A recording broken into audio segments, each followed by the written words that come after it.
Hey there, welcome to Destinations with Sal and Debbie, and today we're going to talk about preparation for your cruise 3 weeks out. I'll be back to talk about it right after this.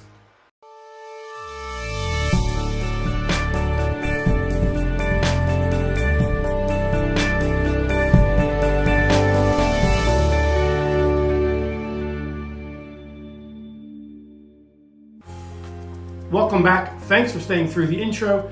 As always, please take a moment, click the subscribe button, click that little bell notification. That way YouTube will let you know every time we upload a brand new video. It's totally free for you and means the world to us. So you're getting ready to go on your cruise, and if you're watching this video, it's in about 3 weeks. Today, we're going to talk about preparation you should do today at 3 weeks out. We will also be putting out another video for 2 weeks out, 1 week out, and then a video for just before you leave for your cruise, so stay tuned for those videos as you meet those mile markers.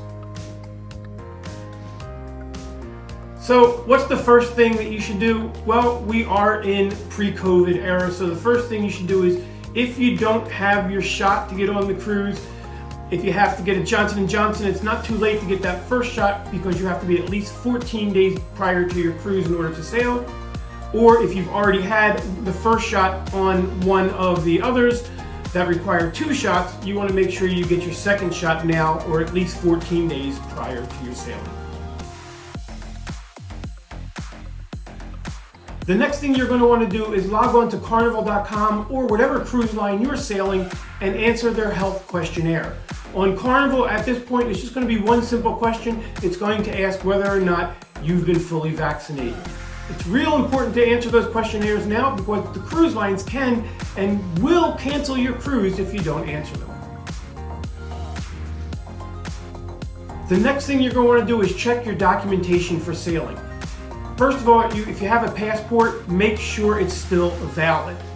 A valid passport, you won't need any of the other things I'm about to talk about, even though I still strongly recommend bringing them, but check to make sure that your passport is valid.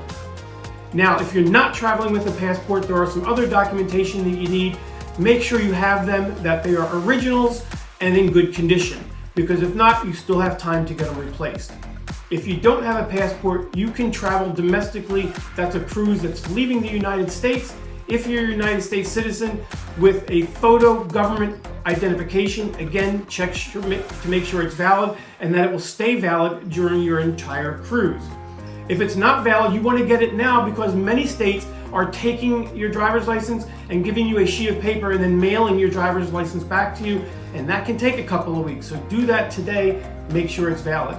Also, make sure you have your birth certificate. You're going to need that, and it does need to be an original. Now, when I say original, I mean it can't be a photocopy. It's got to be something that was literally issued to you from the Department of Health where you were born. They're relatively easy to get a replacement original. They run less than $10. So if yours is unreadable because it's so old or it's a photocopy, make sure you go ahead and get an original. Also, if you are traveling with a driver's license and a birth certificate and you're married and those names don't match the last names, get together your proof of your name change, such as your marriage license, or if you legally had your name changed at a courthouse, you will need some kind of proof that your name has been changed since those documents aren't going to match. And lastly, if you're traveling with small children, underage, and you're traveling without one of their parents, you'll need a letter, preferably notarized, from that parent saying that it's okay for them to travel with you on the ship and list each port of call that you'll be attending. The next thing you're going to want to do is make sure you have your pre- and post-cruise hotels booked. Now's a great time to book it. It is a sweet spot for some good rates. And if you've already booked it, go ahead and make that telephone call and confirm your booking. Make sure they still have it on the books. Speaking of hotel rooms before and after, make sure you have your transportation from the airport to the hotel if you're coming in the day before the cruise, or the airport to the cruise line scheduled. Taxis are regularly available from airports, but a lot of times if you're traveling from places like Orlando, where it's an hour-long drive to get to the port, there are car services that are much more comfortable and even cheaper than a taxi cab ride. So make sure you have them planned well in advance. Next is a packing checklist. Me personally, it's too early to pack. If I start packing now, I'm only be pulling stuff out and putting stuff in and pulling stuff out and putting stuff in. So I don't pack quite this early, but I do start making my checklist in writing so that I know when it's time to pack everything that I'm going to need. It makes packing easier, and it makes it so, quite frankly, you don't overpack for your trip. 3 weeks out is also a great time to go onto your cruise line's website, start looking and purchasing your shore excursions.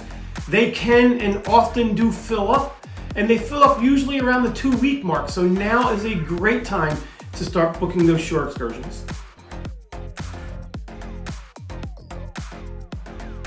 Okay, admittingly, this is going to sound a little sexist. This next one is probably more for the ladies than the gentlemen, but it's making those last-minute beauty appointments that you're going to want to have just before you leave for the cruise. If you want to have your nails done, I can't say hair for me, but if you want to have your hair done, now's a great time to make those appointments to ensure that they'll be available on the day you need them right before you leave.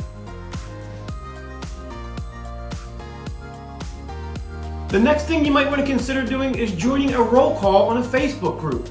Just type in the name of your ship and the date and you'll see the groups come up. Join the group. Lots of great information and lots of excitement happen in those Facebook groups. Just remember to be polite, never try to sell anything, and just be you, and I'm sure you'll have a great time and meet a lot of new friends that you might otherwise not. Next is to go into your bathroom counter and check the refill date on all of your prescriptions. If anything needs refilled right before the cruise, you're going to want to make sure you get those done. But also, some of them might expire while you're actually on your cruise. Most insurance allow you to fill things early with a doctor's note for vacation. So if you're finding that you're going to need a medication that you're not going to have enough of for your entire voyage, call your doctor, ask them for a vacation prescription that notes you want to get it a few days early, and that should not be a problem. And lastly, and this is an important one, call your bank or your credit card companies. Let them know what dates you'll be traveling and what dates you'll be on each island. Otherwise, when you're out and about in a foreign port of call and you try to use your credit card, your bank's fraud department may automatically trigger a decline on your credit card, and there's nothing more embarrassing. And using your phone from those foreign ports to call your bank can also be frustrating, so it's always a good idea to let your credit card companies know in advance when you'll be traveling and on which days you'll be where. Do those things now 3 weeks out, and I promise you won't regret it. I'm Sal, and I'll see you guys next time up on the Lido deck.